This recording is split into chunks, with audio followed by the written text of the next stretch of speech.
What's up guys, you're watching the Sid Show, and if you're new in my channel, don't forget to subscribe and a like. And today our topic is the PlayStation 5 error, how to fix this error, and error code is WS-116367-4.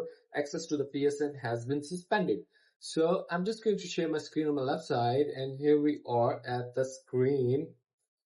So at the screen, and here we go to the settings and then system and user and account. You must check your PSN account is logged in or not.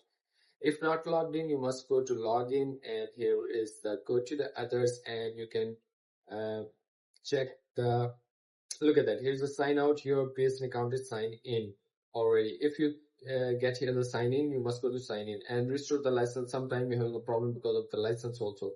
Then go to the network group, PlayStation network services, test the internet connection. You check the service. Sometimes the Sony working on the updates or undergoing maintenance or other issues. So here we are. The server is working up and good. If the server is not working, you get the right option. You must go check your internet connection settings, frequency settings, advanced settings, or forget it and then connect it again. I'm just suggest you use a LAN cable than the Wi-Fi directly connected from the router to PlayStation 4. It's a good for you. And in the last, you just turn off your PlayStation 5, go to safe mode. There's a rebuild database. Simply rebuild the database. After rebuilding database, corrupted file will be deleted and your Sony 5 will work good.